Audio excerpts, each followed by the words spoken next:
Hello, everyone. Thank you for attending the Ethan Allen Homestead Museum's virtual Third Sunday lecture series. We would like to begin by thanking you for your constant support for our programming. If you would like to make a contribution to the museum to support us through the pandemic or help us bring more programs online, please go to the description box below to find a link where you can donate online securely. Before we get to today's talk, I would like to thank the sponsors that have made this lecture possible. They are Burlington Cars, 802 Cars, and People's United Bank. These businesses have made a vital investment in their community to ensure that we can still continue bringing you these presentations at no charge. Today's talk is on Alexander Twilight. Alexander Twilight was an educator, a minister, and a politician. He is the first African-American man known to have earned a bachelor's degree from an American college or university, graduating from Middlebury College in 1823. He was a congregational preacher. He worked in education and ministry his whole life. He is most known in Vermont as being the principal of the Orleans County Grammar School, where he designed and built Athenian Hall, the first granite public building in the state of Vermont. And in 1836, he was the first African-American elected as a state legislature, serving in the Vermont House of Representatives. Because of his contributions to the state of Vermont, the state has recognized September 23rd as Alexander Twilight Day. In honor of Alexander Twilight Day, we present Bob Hunt of the Old Stonehouse Museum, which is located in Brownington, Vermont, on the site of the school that Alexander Twilight led for so many years. Hello, my name is Bob Hunt. I'm Associate Director of Operations at the Old Stonehouse Museum, and I'm going to be sharing a little bit with you about Alexander Lucius Twilight. Now, Alexander Lucius Twilight lived from 1795 to 1857. The records indicate that Twilight was of mixed race, and it's clear that he was light-complected, which may have well obscured his partially African-American origins. He was born either in Bradford or Corinth, Vermont, on September 23rd, 1795, the third of 6 children. His parents were Ichabod and Mary Twilight, who were both listed in the Corinth town history as the first Negroes to settle in Corinth. Not much is known about his parents, other than the fact that Ichabod served during the Revolutionary War from 1782 to 3 as a private in the Continental Army. 2nd New Hampshire Regiment, 6th Company. There have been many guesses about Ichabod and Mary's background, e.g. that they were freed slaves or were descendants of the same, that they were the result of racially mixed unions, and that the name of Twilight was taken because of their light complexion. These are all guesses that may one day be resolved with more research. It appears that Alexander labored for a neighboring farmer in Corinth, probably beginning in 1803 when he was only 8 years old. For the next 12 years, he learned reading, writing, and math skills while performing various farming duties. He was able to save enough, probably with some assistance from the farmer for whom he labored, to enroll in Randolph's Orange County Grammar School in 1815 at the age of 20. During the next 6 years, 1815 to 1821, he completed not only the secondary school course, but also the first 2 years of a college-level curriculum. Following his graduation from Randolph, he was accepted at Middlebury College, entering as a junior in August of 1821. 2 years later, he received his bachelor degree. Middlebury claims him to be the first African-American to earn a baccalaureate from an American college or university. And in the photos here, in the center is a calfskin covered trunk with Twilight's initials spelled out in brass tacks, ALT, Alexander Lucius Twilight. and that's in the collection of the Old Stonehouse Museum here in Brownington. And on the right is Alexander Twilight Hall at Middlebury College. From 1824 to 1828, Twilight was employed as a teacher in Peru, New York, where he met and married Mercy Ladd Merrill, who came from a family of some means in Unity, New Hampshire. At one time, there was some confusion because of her name, Mercy Ladd Merrill. People at one time thought that she had been married before to a man named Merrill, and perhaps that's where some of her money had come from. But in actuality, she had never been married before, and Twilight was her first marriage. At the time of their marriage in 1826, Alexander was 31 and Mercy was 21 or 22 years of age. In addition to his teaching duties, Alexander continued studies that focused on theology, the church, and ministry, occasionally leading public worship and preaching. He was licensed to preach by the Champlain Presbytery in Plattsburgh. After 4 years of teaching in Peru, he moved across Lake Champlain to teach in Vergennes, where he spent weekends holding services in the neighboring towns of Waltham and Ferrisburgh. After a year in Vergennes, Twilight was invited to become the principal of the Orleans County Grammar School in Brownington, Vermont. Okay, the Orleans County Grammar School. The school was a two-story frame schoolhouse located on the Hinman Road at the base of a broad hill now known as Prospect Hill. It had been established 6 years earlier in 1823 and was supported by state land rents collected within the county. Students came from Orleans County's newly settled towns, and pupils were housed and boarded in neighboring homes in Brownington. This was not a town school, but as with other grammar schools of the period, a college preparatory and teacher training school intended to serve older children, both male and female, offering classes in astronomy, trigonometry, algebra, geology, history, and philosophy, as well as English, French, Latin, and Greek. Now, the photos at the bottom left, the photo shows the Washington, New Hampshire Meeting House, which was a similar style building to the original Orleans County Grammar School. The Orleans County Grammar School lost its tower in 1869 when the building was moved about a quarter of a mile down the road. In 2016, the Orleans County Historical Society got ownership of the old academy building, which from 1875 had been used as a Grange Hall. And anyway, we were able to move the grammar school, or the Brownington Academy, it was sometimes called, back to its original site on Prospect Hill. And where it's one of our most useful buildings, we have yet to be able to restore the bell tower, but that's something that hopefully may happen in the future.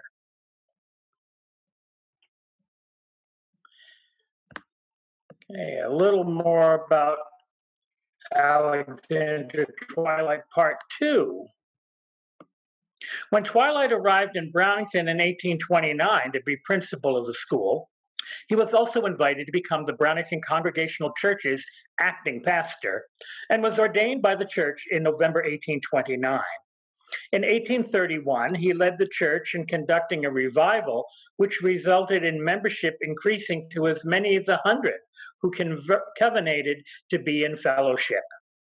Upon their arrival in Brownington, the Twilights moved into a small three-room house a few hundred yards to the east of the school building. He at once set about building a larger home in front of this smaller dwelling so that the couple could accommodate as many as 9 or 10 boarding students. This is now the Alexander Twilight House, where the gift shop and museum offices are located. Enrollment in the school grew so fast that classroom space and available accommodations in town were being taxed. Twilight pressed his board of trustees for a larger building, but failed to receive support from the majority.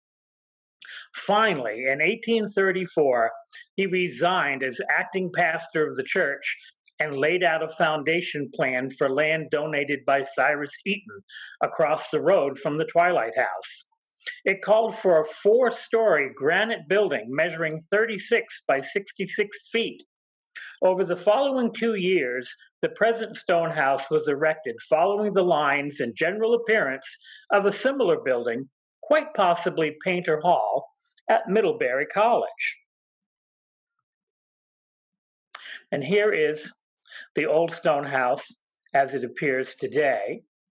It was bought by the Orleans County Historical Society, which its predecessor was the Orleans County Natural and Civil History Society, of whom both Alexander Twilight and Samuel Reed Hall were charter members. And the building was acquired by the Historical Society in 1918 and opened as a county museum in 1925. But this is the building that Twilight is famous for building to be used as a dormitory of the Orleans County Grammar School.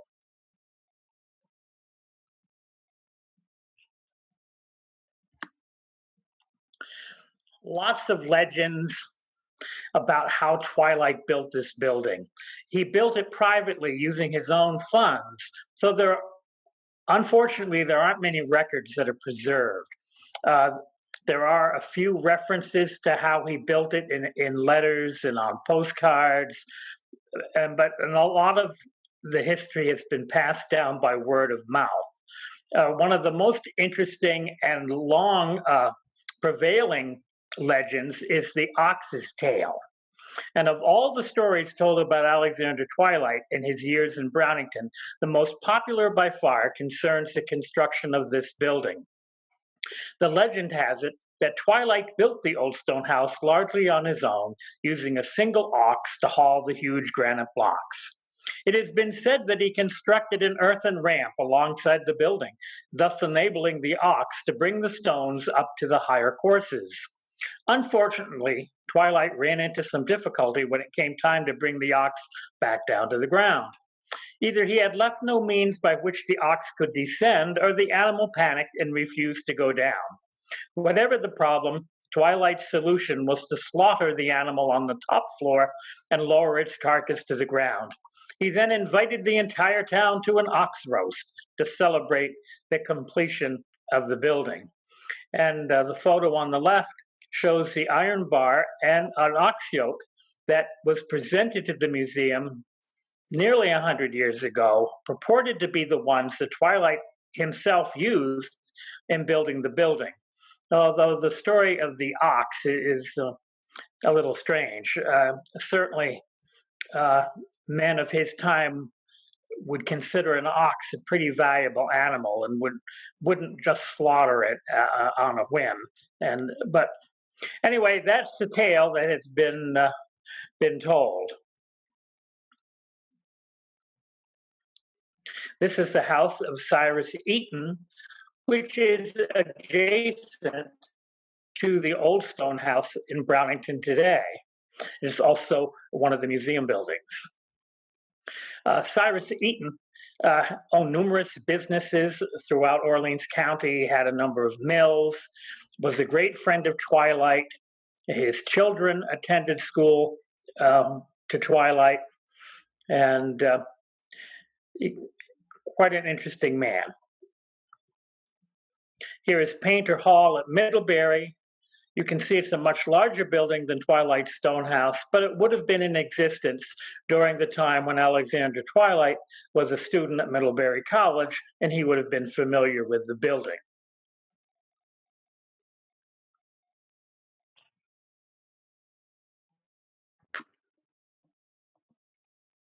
The first 3 floors of this old stone house featured a kitchen, dining room, music parlor, 14 student rooms, and 6 recitation rooms. The 4th floor consisted of 2 classrooms, one a 20 by 40 foot assembly room, which was probably large enough to accommodate the entire student body. As with other grammar schools of the period, females comprised a third of the student body. It is not known how the building was funded. One source, the Reverend Clark Farron, pastor in Barton, writing in 1868, reports that on his own resources he set to work and built the granite house. Others suggest that Cyrus Eaton, who had just built on adjacent land, loaned Twilight the substantial funds necessary to finance construction. However it was financed, the granite was harvested from nearby fields and the building slowly emerged. That's a source of contention too. It's obvious that the building is built of dressed stone of a quality that you wouldn't find just in a granite boulder left by the glaciers in a farmer's field. And there are some primary source letters and so on where people, where one fellow in particular described as a child watching Twilight and his father laboring on the building, and of seeing many loads of stone coming down the hill into Brownington from Derby. So, but it's really is we really don't know for sure exactly where the stone came from.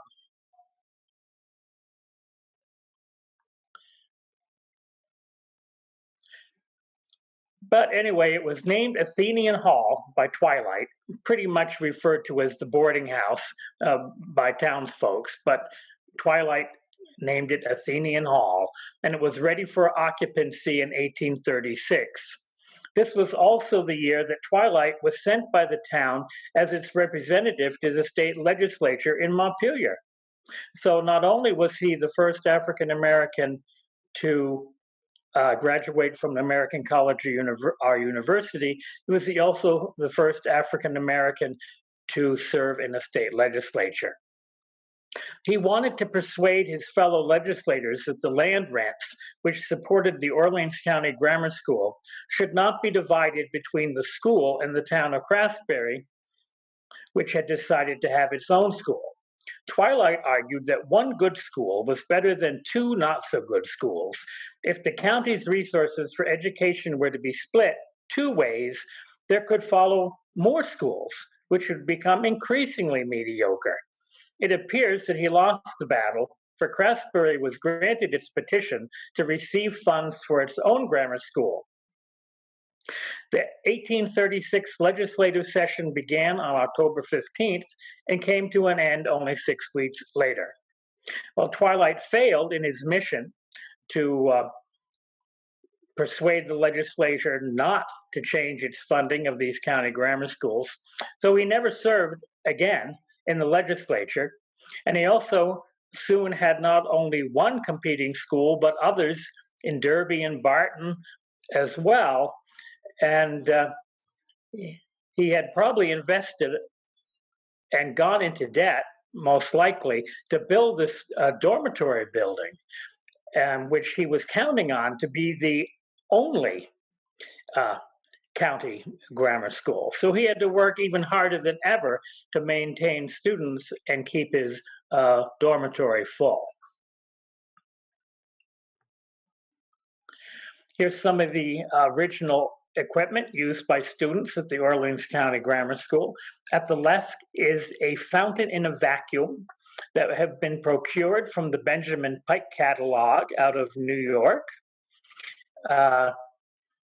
You would hook this bulbous glass vial to an air pump connected to a vacuum pump and pump all the air out of it, and then put the fountain into a bowl of water, turn the stopcock at the bottom, and a fountain of water would spurt up inside the glass.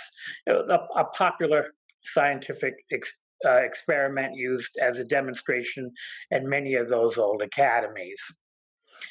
Also here are a couple of globes that were used by students. The one on the left is particularly interesting. It may have been even fabricated by a teacher from a worn out globe, but they've painted the surface black and created a slate globe where students could then demonstrate their knowledge of geography. And these are both in the Twilight Room at the Orleans County Historical Society's Old Stone House Museum. Here is the Alexander Twilight house that was built by Alexander Twilight shortly after he came to Brownington in 1829. He and his wife were childless and often housed students in their own house. It is now the headquarters of the Orleans County Historical Society. In 1842, the house that had been the Twilight's home for the past 13 years, built when they first arrived in Brownington, was sold. The reason for selling the property are unknown, but it's possible that he was financially overextended. Not possible, probably highly probable. In 1844, his contract with the school was renewed at a slightly higher salary, and in 1846, he resumed his services to the Congregational Church as acting pastor. It seems likely that Twilights moved into the stone house, remaining there through 1847. We know that there were disputes with the school's trustees and with the church's deacons, both groups reprimanding him for various faults, including a stubborn lack of cooperation. This led Twilight to resign from both positions, selling Athenian Hall to the school's trustees and leaving Brownington to teach in Shipton, Quebec, now Richmond, and later to Hatley, Quebec, a village just a few miles north of the United States border. Without Twilight's leadership, the school limped along until the fall of 1851, led by the Reverend William Scales, who also served the church as a pastor from 1847 to 1851. Scales is a very interesting man. He was a noted abolitionist and author of many, many abolitionist tracts that were distributed throughout the nation. He also had been a teacher at Noyes Academy in New Hampshire, which back in the late 1820s, early 1830s, was teaching both black and white children together in the same classroom, which went on successfully for some time, but then a bunch of local vigilantes who were disapproved of the school came in with oxen and ropes and hitched the ropes to the school building, tore it off its foundation and burned it. But it's fascinating that this fellow was hired to replace Twilight after he went to Canada. He left after a short period of time, thinking that it was best for them to leave Brownington, probably because the school was not doing well, and one of his own relatives who was on the board of trustees made up his salary because the school couldn't afford to pay the Reverend Scales. But anyway, without Twilight's leadership, the school limped along, and then for 3 terms, the school was closed until the summer of 1852. At this time, Twilight was persuaded by both the church and the school to resume his Brownington duties. He continued in the church's pulpit for only 1 more year and then resigned. He continued to lead the grammar school until October 1855, at which time he suffered a major stroke, which left him paralyzed. He died 2 years later and was buried in the graveyard adjoining the Congregational Church.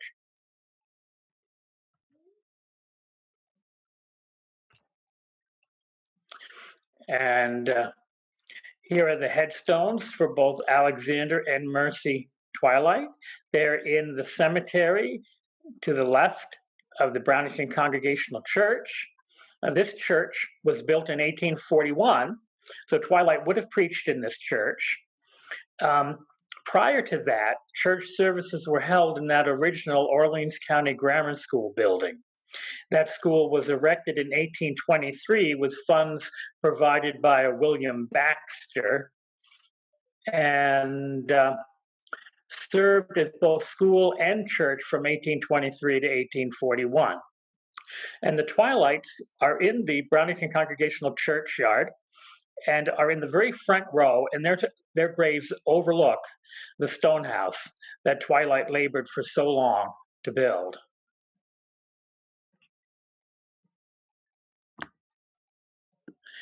Now, Twilight had a great reputation. He was very popular with students, although he wasn't always popular with the Board of Trustees and the deacons of the church, but he was very popular with students and parents, and even was popular with Erastus Fairbanks, a two-time governor of the state. He was the 21st and the 26th governor. And Erastus Fairbanks was a contemporary Twilight, about 3 years older. And here's a letter that Erastus Fairbanks wrote to his own son, George, whom he sent to Twilight in 1830 as a student at the Orleans County Grammar School. And he writes, St. Johnsbury, October 16th, 1830. Dear George, it gives me great pleasure to reflect that Providence has enabled me to place you where you have such advantage for improvement. You have before now become acquainted with your excellent preceptor, Mr. Twilight, and I am persuaded that you will try to merit his goodwill and esteem. I was gratified to see you exercise such manliness when you went away, and I hope you will continue to feel and to act like one who is preparing for business and for usefulness in life. Do not think so much of home as to prevent your attending to your studies. Strive to feel happy in your situation and to make others happy. Be careful you are not led away by the advice of boys, if there be any, who are disobedient and wicked. This from your affectionate father, E. Fairbanks. And of course, Erastus Fairbanks is one of the founders of the Fairbanks scale works in St. Johnsbury.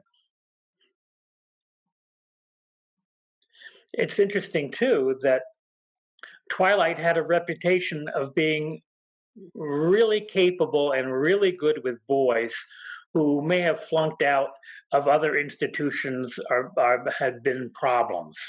And if you had a boy who was a bit of a problem and you were within striking distance of Brownington, you were well advised to send him to Mr. Twilight.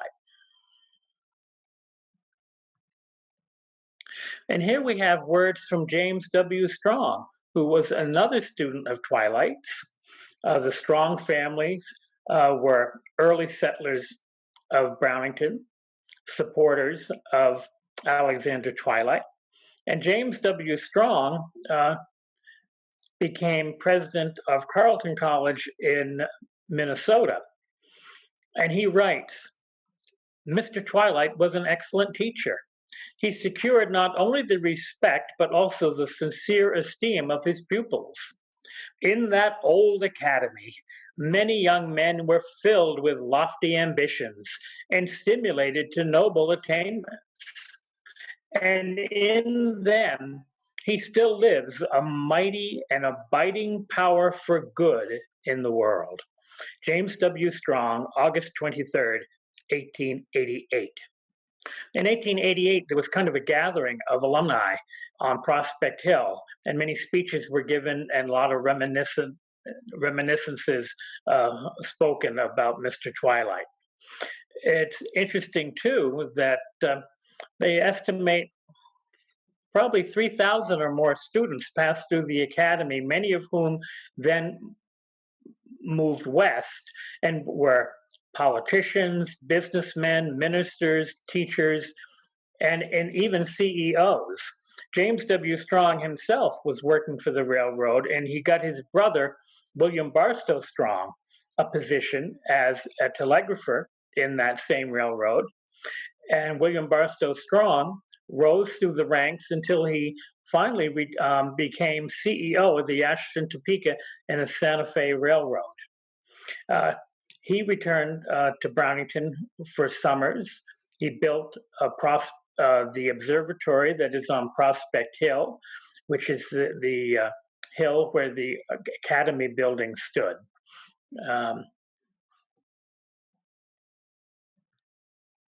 And here's another one of Twilight's students. This is E.A. Stewart. He was the son of T.C. Stewart, who was probably secretary trustee of the Orleans County Grammar School from its beginning till nearly its end. He had a number of children, including E.A. Stewart, who attended the school. E.A. Stewart later became a prominent resident of Newport, Vermont, and started the newspaper, the Newport Daily Express. And E.A. Stewart says, but who could ever forget him? That pursy, rotund form, the inevitable calico gown, the bronzed but mirth-provoking face, the jest-loving propensity, the perennial fun, sometimes breaking out in the midst of the schoolroom, the abrupt, contagious, but quiet laugh, his success in finding out mischief, his enterprise, his writhing rebuke when he saw anything of a low, mean character, and his strong friendships.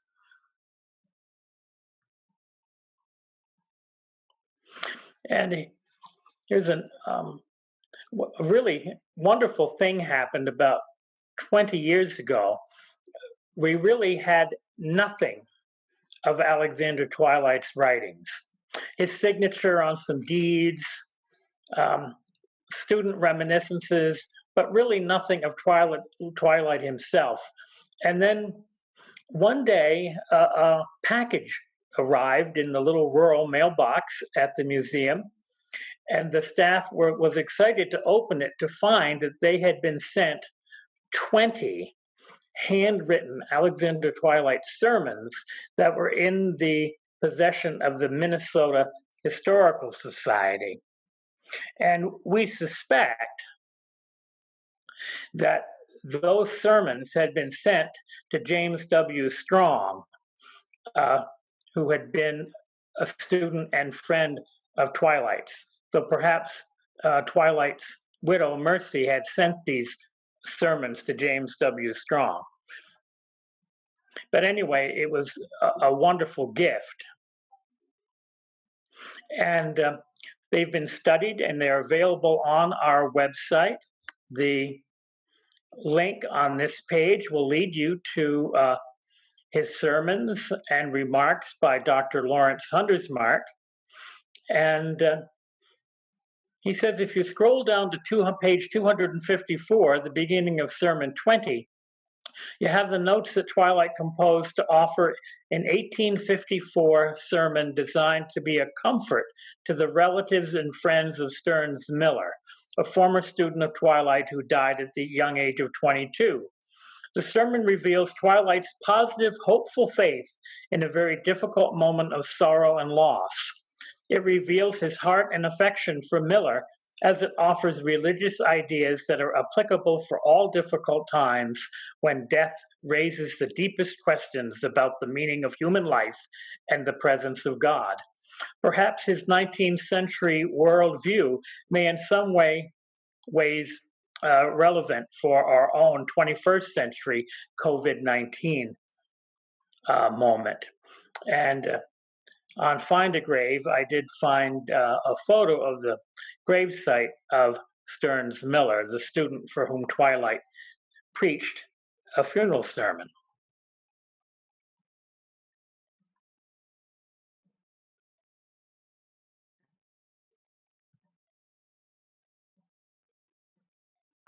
So this concludes my presentation on Alexander Twilight. This coming September 23rd will be the anniversary of the 225th anniversary of Twilight's birth. We are planning a celebration and will be unveiling a new state historic marker to replace the old stone house marker that was erected in 1948. The new marker will tell more about Alexander Twilight and his African American ancestry. The Old Stone House Museum is also part of the Vermont African American Heritage Trail. And it was my pleasure to talk a little bit about Alexander Twilight with you. And we hope that you will come and visit us at the Old Stone House Museum in Brownington. And also visit us on our website at oldstonehousemuseum.org, where you can also find links to a virtual tour and explore all 4 floors of the Old Stone House Museum right from your own computer. And I wish you all a wonderful rest of your summer and hope to see you someday in Brownington. Thank you to Bob Hunt of the Old Stone House Museum for a wonderful presentation on the life of Alexander Twilight. If you enjoyed this presentation and would like to support the Ethan Allen Homestead, please go to the donation link in the description box below and make a contribution to support the museum and our programming. Next month, we will feature retired school teacher Glenn Fay, who will present on the life of Ebenezer Allen. Ebenezer Allen was one of the original Green Mountain Boys and was Ethan Allen's cousin. He took part in the attack on Fort Ticonderoga and several other engagements throughout the Champlain Valley. He is also considered one of the earliest settlers in South Hero. We hope to see you then.